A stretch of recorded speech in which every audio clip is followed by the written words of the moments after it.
যক্ষ্মা শব্দটির উৎপত্তি রাজক্ষয় থেকে। ক্ষয় বলার কারণ যক্ষ্মায় আক্রান্ত রোগীরা খুব শীর্ণ বা রোগা হয়ে পড়েন। মাইক্রোব্যাকটেরিয়াম টিউবারকিউলোসিস নামক জীবাণুর প্রভাবে হয় সংক্রামক এই রোগটি। যক্ষ্মার জীবাণু যে কেবল ফুসফুসকে আক্রান্ত করে তা কিন্তু নয়, এটি মস্তিষ্ক থেকে শুরু করে ত্বক, অন্ত্র, লিভার, কিডনি, হাড় সহ দেহের যে কোনো অঙ্গ প্রত্যঙ্গকে সংক্রমিত করতে পারে। তবে ফুসফুসে যক্ষ্মার সংক্রমণের হার সবচেয়ে বেশি। 6 মাস ধরে কাশির সমস্যায় ভুগছিলেন নারায়ণগঞ্জের বাসিন্দা 50 বছরের গৃহিণী রিনা বেগম। প্রথমে খুব একটা গুরুত্ব না দিলেও দিনে দিনে বাড়তে থাকে কাশি। এক পর্যায়ে হারাম হয় রাতের ঘুম, কিন্তু এতেও টনক নড়েনি তার। প্রথমে স্থানীয় ফার্মেসি থেকে ওষুধ কিনে খেতে শুরু করলেও আসেনি কাঙ্ক্ষিত ফল। এরপর ছুটে আসেন জাতীয় বক্ষ ব্যাধি ইনস্টিটিউট ও হাসপাতালে। পরীক্ষা নিরীক্ষায় ধরা পড়ে যক্ষ্মা। আমার শুরু তো নেই কাশি, কাতি মাসে তো কাশি, কাশতে কাশতে কাশতে কাশতে রাত্রে ঘুম আসতে পারতাম না। যক্ষ্মায় আক্রান্ত অধিকাংশ রোগী ও স্বজনেরা প্রথমে যক্ষ্মাকে সাধারণ কাশি ভেবে ভুল করে থাকেন। এই যেমন রাঙামাটির লংগদু উপজেলার আব্দুল শুক্কুর। 70 বছর বয়সী এই বৃদ্ধ 1 বছর ধরে কাশিতে ভুগলেও বিশেষজ্ঞ চিকিৎসকের সেবা ও প্রয়োজনীয় পরীক্ষা নিরীক্ষা করাতেই কেটে গেছে অনেকটা সময়। এমনি তো সবসময় জ্বর, টাইফয়েড অসুখ 1 বছর ধরে লেগে আছে। অনেক জায়গায় চিকিৎসা করছি, চিকিৎসা করার পরেও কোনো 1 সপ্তাহ ভালো থাকলে 3 দিন ভালো থাকে না, এরকম অবস্থা আর কি। অবহেলা ও উদাসীনতার এমন হতাশাজনক চিত্রের মাঝে আছে কিছু আতঙ্কের ঘটনাও, যা যক্ষ্মার চিকিৎসায় ফেলছে বিরূপ প্রভাব। চিকিৎসকরা একে বলছেন মাল্টি ড্রাগ রেজিস্ট্যান্ট লিভার কিউলোসিস বা ওষুধ প্রতিরোধী যক্ষ্মা। জাতীয় বক্ষ ব্যাধি হাসপাতালে ভর্তি হৃদয় ও হোসনে আরা দম্পতি এই জটিল যক্ষ্মাতেই আক্রান্ত। আমার 2015-তে যক্ষ্মা ধরা পড়ছে। 6 মাস চিকিৎসা করলাম, তখন সুস্থ। 6 বছর পরে আবার জ্বর, ঠান্ডা, কাশি। তারপরে আমাদের পরিবারের ফ্যামিলির ভিতরে 9 জনের ভিতরে 9 জনের পরীক্ষা করছি। 9 জনের পরীক্ষা করানোর পরে ওর আর আমার ধরা পড়ছে। যক্ষ্মার ওষুধ সেবন শুরু করে এক পর্যায়ে বন্ধ করে দেয়া এবং চিকিৎসকের পরামর্শ ছাড়াই অ্যান্টিবায়োটিক সেবনের ফলে ঘটতে পারে এমন পরিণতি। কেউ যদি নিয়মিত যক্ষ্মার ওষুধ না খায়, তাহলে সেখান থেকে তার ওষুধ প্রতিরোধী যক্ষ্মা, যেটাকে আমরা বলি ড্রাগ রেজিস্ট্যান্ট টিবি, সেটা হওয়ার চান্স থাকে। এবং সেটা যেমন ব্যয়বহুল, তেমনি চিকিৎসার মেয়াদও অনেক লম্বা, এবং সেটা আরও পেশেন্টরা যখন ওষুধ খায় তখন এর কিন্তু সাইড এফেক্ট অনেক বেশি হয়। স্বাস্থ্য অধিদপ্তরের তথ্য বলছে 2020 সালে প্রায় 27 লাখ নমুনা পরীক্ষায় যক্ষ্মা রোগী শনাক্ত হন 2,92,940 জন। চিকিৎসায় 96% রোগী সুস্থ হলেও এখনো 19 থেকে 22% রোগী থেকে যাচ্ছে চিকিৎসার বাইরে। শনাক্তহীন এসব রোগীর মাধ্যমে যক্ষ্মা ছড়িয়ে পড়ছে সুস্থদের মাঝে। পাশাপাশি উপসর্গ থাকলেও উদাসীনতার প্রভাবে বাধাগ্রস্ত হচ্ছে যক্ষ্মা নিয়ন্ত্রণে কাঙ্ক্ষিত অগ্রগতি। 19 থেকে 22% রোগীকে এখনো আমরা চিকিৎসার আওতায় আনতে পারি নাই। এরা আমাদের জন্য সবচেয়ে বড় চ্যালেঞ্জ। রোগী তো আসলে টিবি বুঝবে না, তার কষ্টটা সে বুঝবে। এই কষ্টটা নিয়ে যাতে সে দেরি না করে। তবে আশার কথা হচ্ছে 2035 সালের মধ্যে বিশ্ব থেকে যক্ষ্মার মৃত্যুহার 90% কমানো এবং নতুনভাবে সংক্রমিত যক্ষ্মা রোগীর হার 80% কমিয়ে আনার লক্ষ্যমাত্রা নির্ধারণ করেছে বিশ্ব স্বাস্থ্য সংস্থা। এই লক্ষ্যমাত্রা সামনে রেখে নানা পরিকল্পনা হাতে নিয়েছে বাংলাদেশ সরকার। জাতীয় যক্ষ্মা নিয়ন্ত্রণ কর্মসূচি এখন প্রতিষেধক খাওয়ানোর একটা ব্যবস্থা করতেছে। যদি কোনো বাড়িতে একজন যক্ষ্মা রোগী থাকেন, তার ওই বাড়িতে আর যদি কেউ আর যে বাসিন্দাটা থাকবেন, তাদেরকেও এখন আমরা 3 মাসের জন্য একটা কোর্স দেব। ওই যে রোগীটা সুস্থ হওয়ার সময় যেন আর তাকে আক্রান্ত করে নতুন একটা যক্ষ্মা রোগী না তৈরি করতে পারেন। গভর্নমেন্ট পলিসি নিচ্ছে অ্যাক্টিভ কেস ডিটেকশন। প্রতিটা লোকালিটিতে, মহল্লায়, গ্রামে যেখানে সক্রিয়ভাবে গিয়ে দেখব অ্যাক্টিভ রোগী আছে কিনা, কাশি রোগী আছে কিনা। তবে যক্ষ্মা নিয়ন্ত্রণে জনসচেতনতা বাড়ানোর উপরই জোর দিচ্ছেন বিশেষজ্ঞরা। সঠিক ও নিয়মিত চিকিৎসায় যক্ষ্মা সম্পূর্ণ নিরাময়যোগ্য হলেও প্রতি বছর অন্তত 39,000 মানুষের মৃত্যু ঘটে এই রোগে। তাই অবহেলা না করে রোগের উপসর্গ দেখা মাত্র নিতে হবে বিশেষজ্ঞ চিকিৎসকের পরামর্শ। একই সাথে যেখানে সেখানে কফ থুতু ফেলা বন্ধ সহ মেনে চলতে হবে স্বাস্থ্যগত শিষ্টাচার। সুপ্রিয় দর্শক, স্বাগত জানাচ্ছি সময়ের স্বাস্থ্য বিষয়ক নিয়মিত অনুষ্ঠান বদ্যিবাড়িতে। সঙ্গে আছি আমি রাশেদ বাপ্পি। একটা সময় ছিল যখন বলা হতো যক্ষ্মা হলে রক্ষা নেই। আগের সেই অবস্থান বদলেছে। যক্ষ্মার চিকিৎসায় ঈর্ষণীয় সাফল্য বাংলাদেশের। তবে যে লক্ষ্যমাত্রা নির্ধারণ করা হয়েছে সেই লক্ষ্যমাত্রা অর্জনে আছে নানা চ্যালেঞ্জও।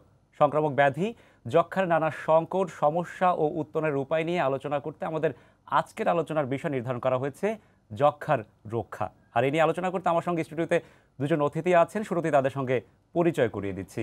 আছেন অধ্যাপক doctor Samiul Islam, line director, জাতীয় যক্ষ্মা নিয়ন্ত্রণ কর্মসূচি, এবং আছেন doctor Mohammad Abdul Hamid Selim, MDR TB and global fund adviser, national TB control programme. আপনাদের দুজনকেই স্বাগত জানাচ্ছি বলতে পারি। আপনার মধ্যে দিয়ে আজকে যারা দর্শক তাদের সবাইকে স্বাগত জানাচ্ছি। আমরা যক্ষ্মা নানা সংকট এবং সমস্যা নিয়ে আলোচনা করব, কারণ আপনারা দুজনেই হচ্ছে যক্ষ্মা নিয়ন্ত্রণের নীতি নির্ধারণী পর্যায়ে কাজ করছেন। তবে তার আগে একটু জানতে চাই, আমরা যে প্রতিবেদনটি দেখলাম সেখানে দেখা যাচ্ছে যে অধিকাংশ রোগী কিন্তু সাধারণ কাশি ভেবে যক্ষ্মাকে একদমই হেলা করেন। এক্ষেত্রে আসলে আমাদের সংকটের জায়গাটা কোথায়? কেন আমরা এখনো সেই মেসেজটি পৌঁছে দিতে পারলাম না যে কাশি হলে বা কতদিন পার হলে চিকিৎসকের শরণাপন্ন হতে হবে, কফ পরীক্ষা করাতে হবে, সেখানে থেকে আমরা এখনো কেন পিছিয়ে আছি? আচ্ছা, আপনি রাইটলি বলেছেন আসলে যে আমরা যেটা বলছি যে 2 সপ্তাহের অধিক কাশি হলে আমরা সাধারণত যক্ষ্মা সংক্রমণ হতে পারে বলে আমরা সন্দেহ করে থাকি। এর সাথে আরও কিছু উপসর্গ আপনারা জানেন যে জ্বর থাকতে পারে, খুব লো গ্রেড ফিভার আমরা যাদের বলে থাকি, এবং যদি ফুসফুস বহির্ভূত হয় তাহলে সেই জায়গাগুলোতেও কিন্তু যেমন লিম্ফ গ্ল্যান্ড যদি থাকে সেগুলো হতে পারে।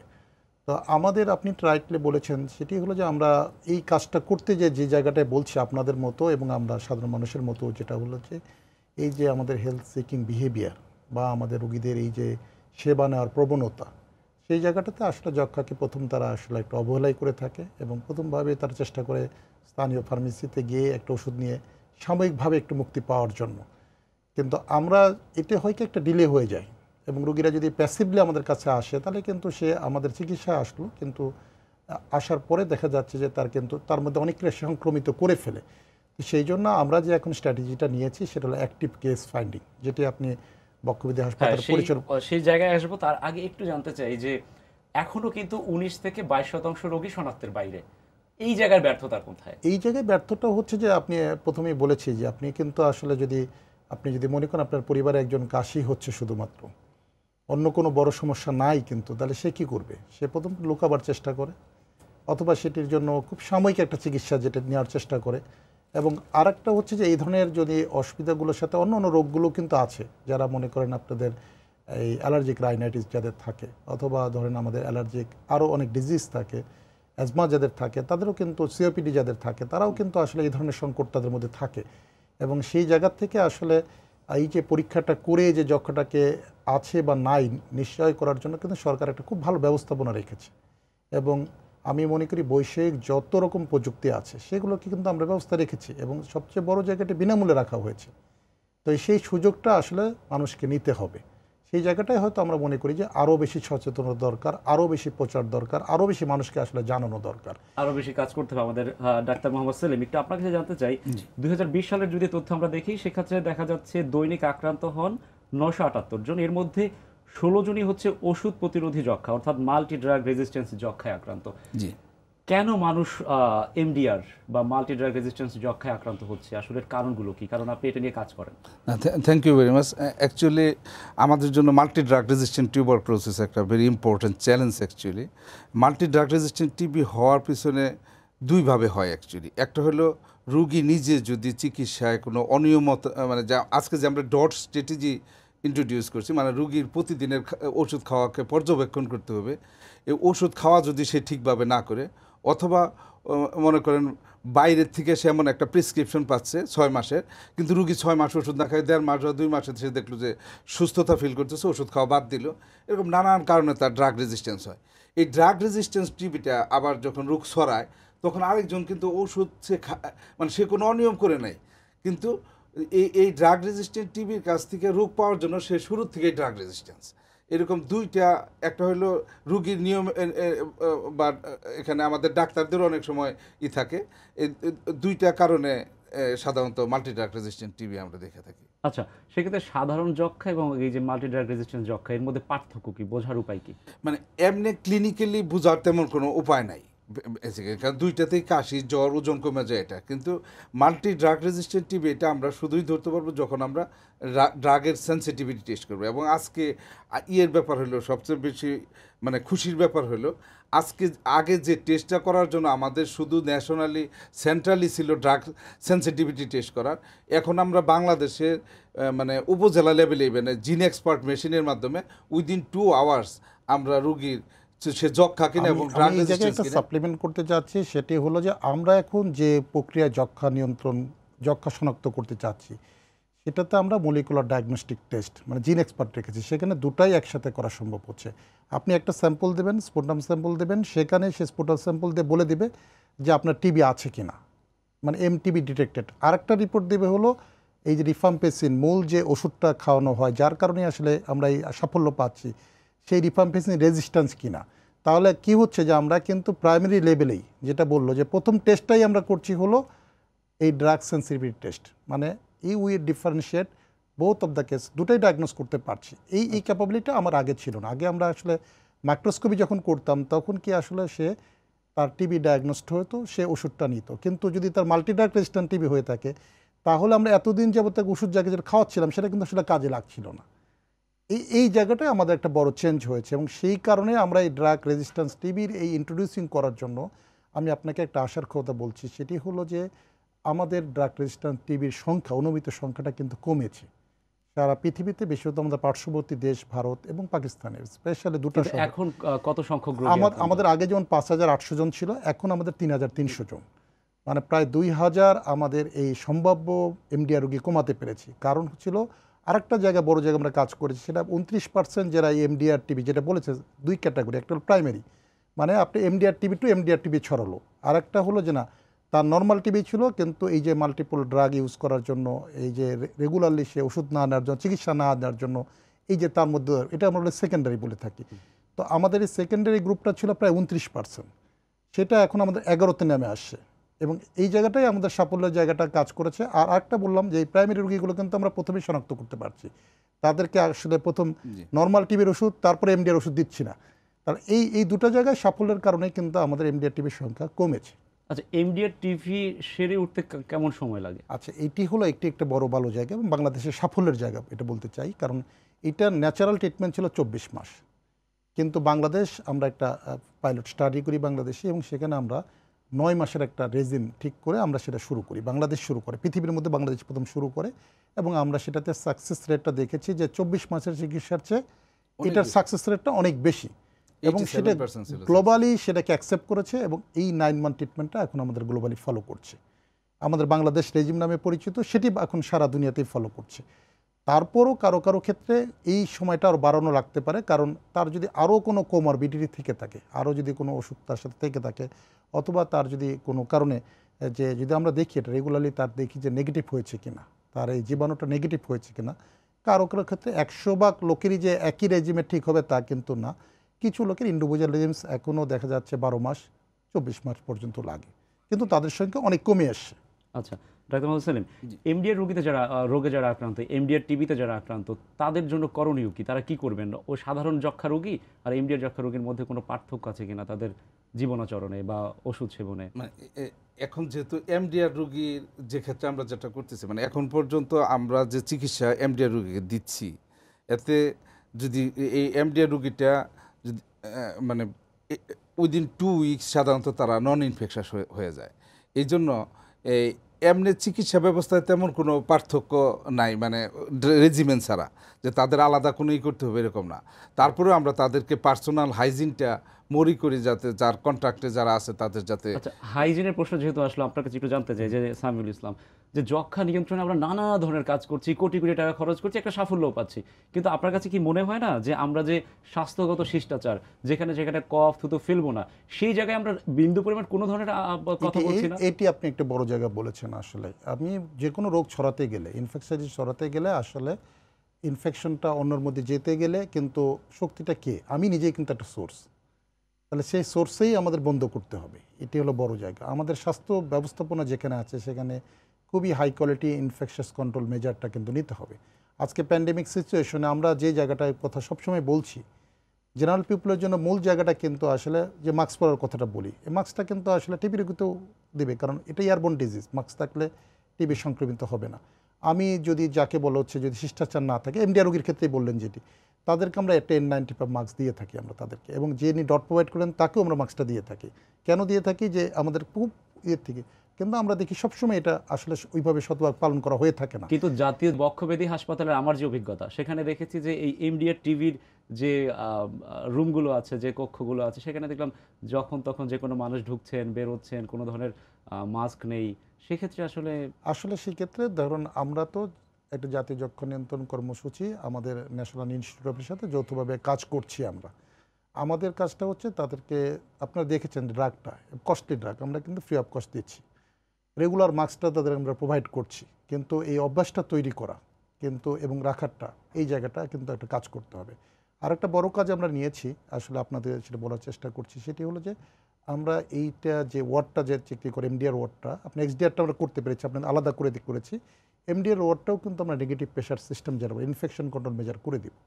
তাহলে হবে কি, লকটা যদি অটো লক থাকে তাহলে মানুষ কিন্তু আসলে কেউ ঢুকতে পারবে না। আচ্ছা, ডাক্তার মোহাম্মদ সেলিম, আপনার কাছে একটু জানতে চাই।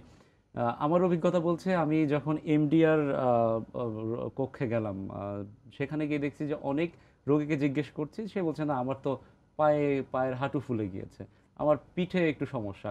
কিন্তু আমার মনে হচ্ছে অনেক রোগী যে যক্ষ্মা আক্রান্ত সে নিজেই জানেন না। এই যে রোগী নিজেই তার যক্ষ্মা আক্রান্তের বিষয়টি জানে না, এটা রোগ মুক্তির ক্ষেত্রে কতটা প্রতিবন্ধকতা হিসেবে কাজ করে?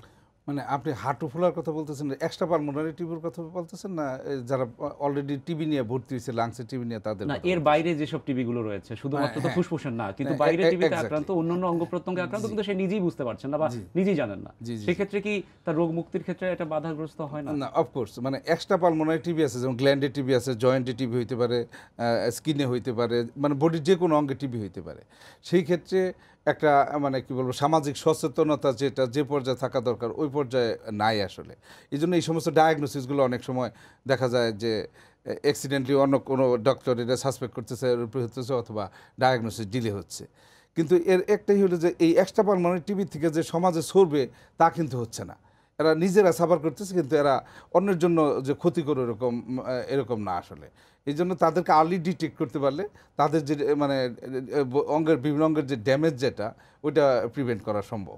আচ্ছা, অধ্যাপক ডাক্তার সামিউল ইসলাম, আপনার কাছে জানতে চাই যে এই যে যক্ষ্মা, আমরা যেমনটা জানি যে রোগ প্রতিরোধ ক্ষমতা কম যাদের, সেক্ষেত্রে কিন্তু যক্ষ্মায় আক্রান্ত হওয়ার প্রবণতাটা হার বেশি। তো রোগ প্রতিরোধ ক্ষমতা বাড়ানোর জন্য আসলে আপনার পরামর্শ কি? আচ্ছা, এটি তো আসলে খুব প্রমাণিত, কারণ আমাদের কিন্তু একটা দারিদ্রতার সাথে যক্ষ্মার একটা সম্পর্ক ছিল। আপনি দেখেন যে আমাদের যখন নিউট্রিশন স্ট্যাটাসটা কম ছিল, দারিদ্রতা বেশি ছিল, তখন কিন্তু যক্ষ্মার প্রকোপটা বেশি ছিল, কারণ তার ট্রিটমেন্ট সাকসেস পেতেও কিন্তু সহজ ছিল না।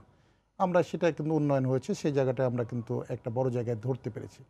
আর দ্বিতীয় হচ্ছে যে আমাদের আরও কিছু জায়গা আছে যেগুলো শুধুমাত্র আমরা যেহেতু দারিদ্রতাই করছে তা কিন্তু না। যেমন ধরো আপনার ক্রনিক ডিজিজ, স্পেশালি আমাদের যারা ডায়ালাইসিস নিচ্ছে, বিভিন্ন কারণে যারা ট্রান্সপ্লান্ট করেছে, বিভিন্ন আদার ডিজিজে ভুগছে যারা, তাদের কিন্তু ইমিউনিটি কমে যায়। ইভেন কি ধরুন আমরা আজকে যে জায়গাটায় আরও আমরা খুবই দুঃখের সাথে বলছি, আপনারাও যেটি, সেটা হলো আমাদের যেভাবে র্যান্ডমলি এই যে অ্যান্টিবায়োটিক ইউজটা আমরা করছি, এটিও কিন্তু আমাদের রোগ প্রতিরোধ ক্ষমতা অনেকটা কমিয়ে দিচ্ছে। এবং মাল্টি ড্রাগ রেজিস্ট্যান্স হওয়ার জন্য টিবি ড্রাগ ছাড়াও এই যে আদার ড্রাগস আমরা নিচ্ছি, কারণ আমার একটা দেখছেন একটা রোগী আসতে 6 মাস হয়ে থাকে, তার মধ্যে হয়তো 4টা আদার ধরনের অ্যান্টিবায়োটিক নিয়েছে, যেটা তার জন্য কোনো কার্যকর কোনো ভূমিকা রাখতে পারে না, কিন্তু তাকে করেছে কি তার হিউম্যান বডিতে রেজিস্ট্যান্স ডেভেলপ করতে কিন্তু সহায়তা করেছে। এই জায়গাগুলোকে কিন্তু আমাদের খুব নজর দিতে হবে। এবং আর একটা জিনিস হলো যে আমি আমার একটা কথা বলেছি যে infection control measure is a permanent situation.